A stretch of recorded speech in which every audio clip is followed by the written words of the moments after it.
I've talked before about kind of like if I'm describing the show to someone, I will often say, like if it's someone in the industry or whatever, we kind of base it on the old speech by Jim Valvano that you might see every year for the V Foundation. He's the coach that was dying of cancer and gave a very inspirational speech at the ESPYs back in the 90s. Mm-hmm. And towards the end of his speech, he's talking about what he's going to do with his time, and his time was very limited. He said, every day I'm going to try to laugh, I'm going to try to think, and I'm going to try to feel. I'm going to laugh, think, cry.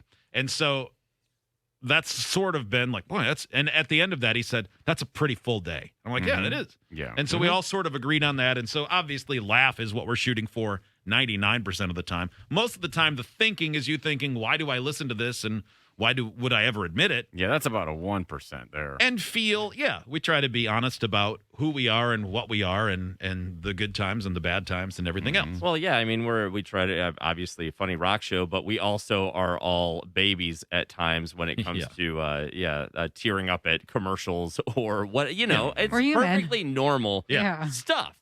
But some people feel awkward talking about, Years ago, we talked, I don't know, the first time it came up might have been 10 or 15 years ago. The idea of, I wish we could start a charity and have the feeling of the holiday break and go through the entire year. And it was, Steve told us yesterday, almost 3 years ago that we said, all right, it's time. We've grown to the point where we have, even though we're not giant, we have enough heft that we can get this off the ground.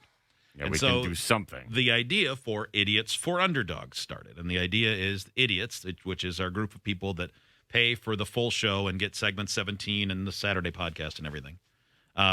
They pay for that. And then we'll take some of those proceeds and dump them right into this charity. And no one gets paid for it took an amazingly, shockingly long time to get it registered as a full 501c3 official charity registered with the government and submitting a nearly late tax return in the very first year. Great job. Oopsie. Yeah. But, so it's very small and it's still growing. And we've made a couple of donations, but this one, boy, it really struck us. So we got an email from Chris Clayton, and he said, my name is Chris. I'm a big fan of the show, and I'm writing you guys to ask to help me get the word out about my friend, Chris Stone, who passed away recently on April 28th. By the way, if you're here for a laugh and don't feel like if you don't feel like something pretty heavy this is not emotional the segment for you. Come back in 15 or 20 minutes. And that's fine. Yeah. No judging. But I think you'll want to hear it. Yeah. So from that, I'm going to skip out of his email, and Chris is joining us. We'll talk to him in a second. But I want to play a news story that was done by a TV station in Birmingham about his friend Chris Stone and their family. Because him passing away on April 28th is only part of the story. With only a few days to live, a Tuscaloosa County father's dying wish was to meet his newborn son. The staff at UAB Hospital in Birmingham made his final wish come true. Christopher Stone was incredibly weak. His health was deteriorating fast, but those challenges didn't stop him from rubbing his newborn son Coy's head and holding him. His wife Brandy laid next to him, happy yet hurt. It was tough for Brandy to talk to us during our interview Monday, so her support stepped in. By the time he saw Coy, he wasn't able to speak, so we had a notepad that he would write on, and he wrote, I held my baby, I kissed my wife, God is so good. That's his daughter. He was more than blessed and more than grateful for everything. The 48-year-old battled pulmonary fibrosis. I mean, just the fact that she's able to compose herself. That would be really hard to do. Yeah, she's a very composed young woman. The 48-year-old battled pulmonary fibrosis and needed a lung transplant. He worked in masonry like his whole life, and breathing in all the silica and everything, it destroyed his lungs, and it gave him pulmonary fibrosis. And then with the weight that his heart was having to carry with keeping his lungs going, it took out his heart too. His family says he was denied a transplant on April 21st because he was too weak. His days were numbered. Stone's wife delivered their baby on April 24th, and sadly, he passed away the next day. But before he left Earth, workers at UAB Hospital brought the newborn son and wife over to be next to Stone's intensive care unit bed. And she never left his side. Like, Can you imagine being to deliver the baby? Can you imagine being 9 months pregnant and sleeping in a hospital chair beside your husband every night?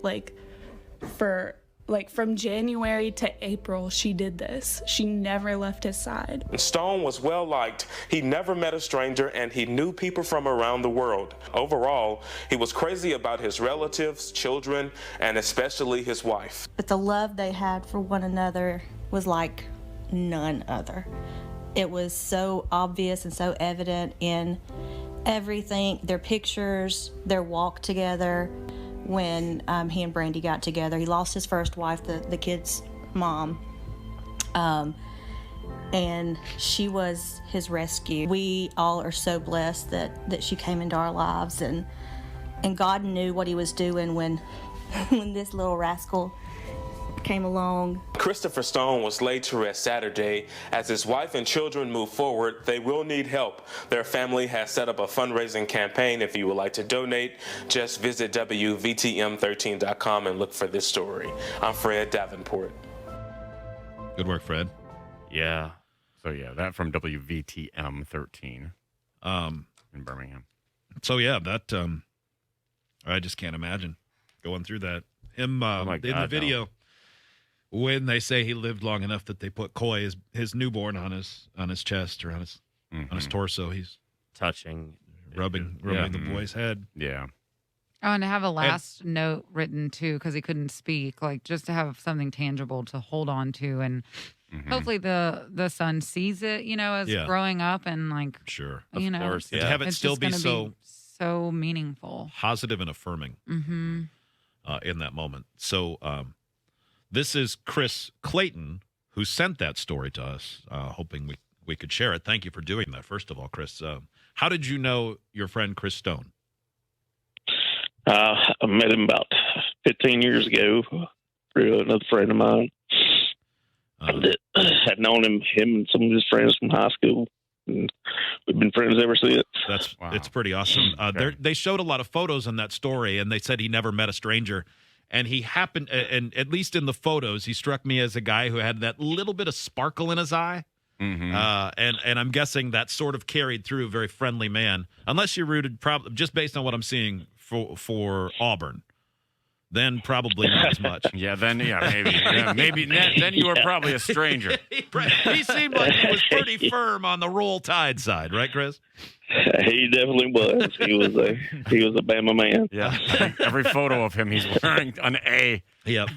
Well, we're appreciative of you sending that to us. We read it yesterday morning during the show, and it immediately sacked me, and then I read it out loud to everybody in here. Yeah. And then we went on the air and told poo-poo caca jokes and fart jokes and pretended we didn't see it. Yeah. But it didn't take us long to go to think, oh, yeah, this is, This is what we were talking about 3 years ago. Mm-hmm. So, trust me, he would love the poo-poo caca jokes.